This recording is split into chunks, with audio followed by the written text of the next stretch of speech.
All right, let's just jump right into this explainer. We're tackling something pretty monumental today, Maulana Maududi's profound commentary on Surah Yunus. If you're familiar with this foundational Quranic chapter, or even if you're looking at it for the very first time, we're going to map out the exact logical and honestly deeply psychological journey this text takes its reader on.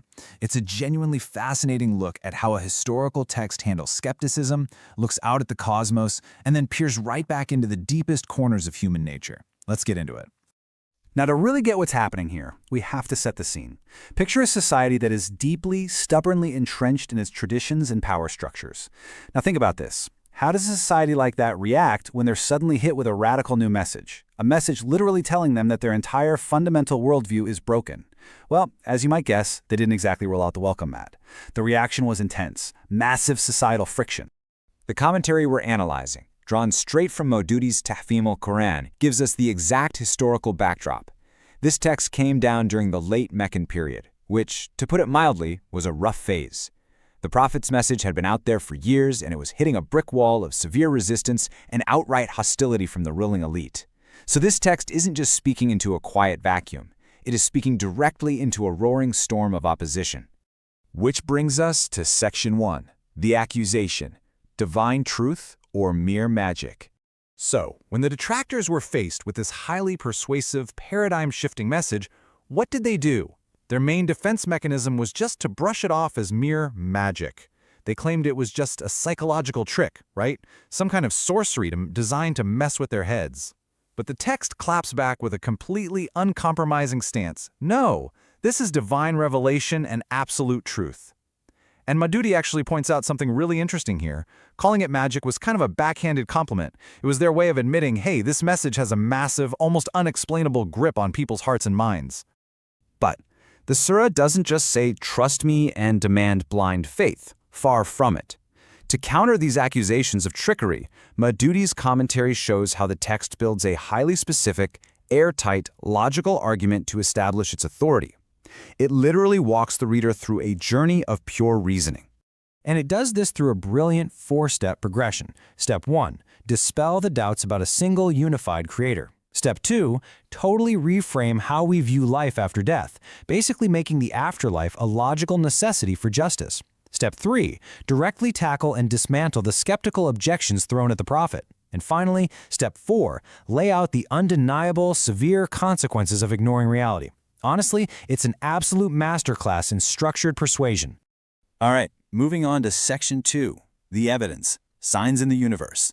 So, where is the proof for all these massive claims? Well, it doesn't bog you down in dense philosophical jargon. Instead, the text essentially says, look up. Just look outward at the universe. Maududi highlights how the text uses the sheer, undeniable reality of our own solar system as its primary witness. The argument is that the cosmos isn't just some random, chaotic accident. It is clearly an intentional, incredibly grand design orchestrated by a supreme intelligence. Check out this quote straight from the source. He is the one who made the sun a radiant source and the moon a reflected light, precisely measuring its phases. The absolutely crucial word there is precisely. The text is asking us to realize that this mathematical perfection, the exactness that lets humanity calculate years, track time, and literally build entire civilizations, is not a fluke.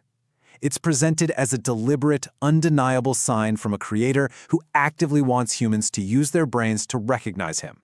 And you'll notice the text uses this powerful rhetorical style over and over.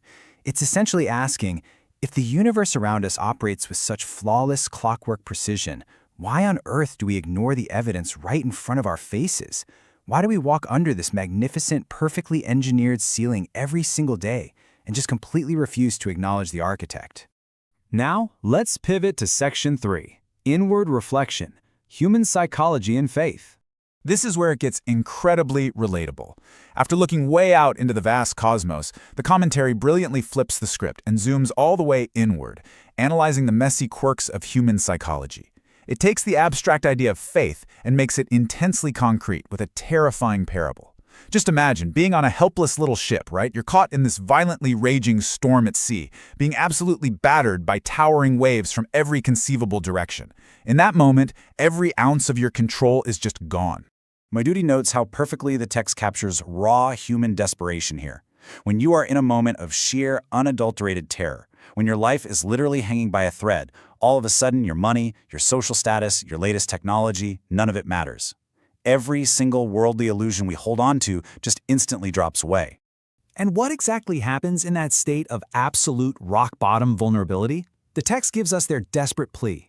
They cry out to Allah, dedicating their faith to Him alone. If you save us from this, we will surely be among the thankful.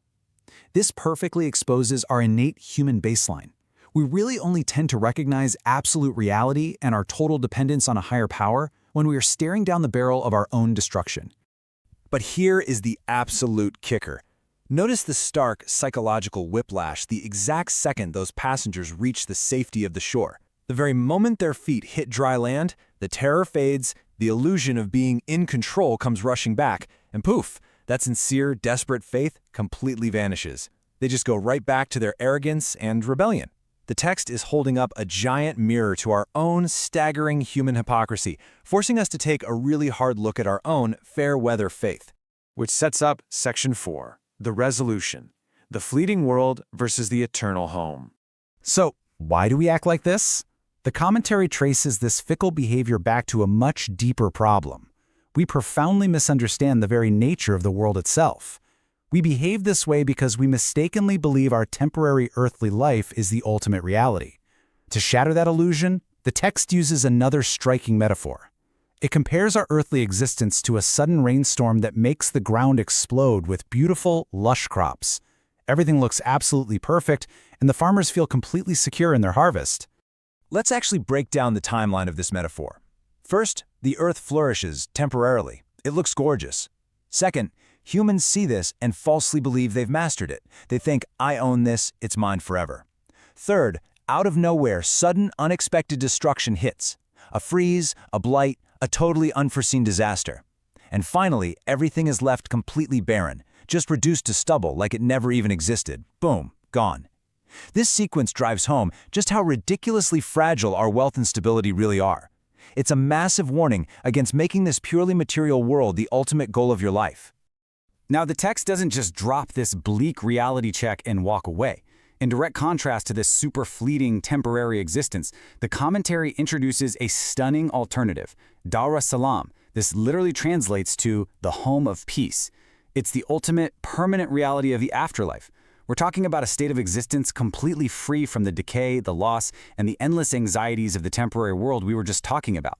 Drawing directly from the verses, Maududi emphasizes that the Creator is actively, personally extending an invitation to this home of peace. The argument here is that saying yes to this divine invitation and actually realigning our priorities away from the temporary stuff towards what is eternal is literally the only true resolution to our earthly anxieties and human conflicts. And finally, Section 5, the ultimate return and true lordship. As we tie all the threads of this explainer together, the commentary zeroes in on the one inescapable destination for every single human being, the reality of ultimate accountability. Through a series of rapid-fire, intensely probing questions, the text strips away any last shred of human independence. It demands that you reflect on the most basic mechanisms keeping you alive. Who truly sustains your life? Who drops the rain from the sky? Who gives life and causes death? Who is actually controlling this vast cosmos and holding ultimate authority? The answer it points to is, well, glaringly obvious. And that brings us to the ultimate culmination of Maududi's analysis. The sharp, logical arguments, the vast evidence of the cosmos, the totally unsparing unmasking of human psychology, it all builds to one singular point of realization. If a singular creator is the one bringing the living from the dead, sustaining literally every breath you take, and governing all cosmic affairs with pinpoint mathematical precision, then who is your true Lord? Who actually deserves your ultimate allegiance? I'm going to leave you with that profound, lingering question drawn straight from the text as an invitation to reflect on what you accept as your ultimate reality. Thanks so much for joining me on this explainer. Keep learning, keep reflecting, and I'll catch you next time.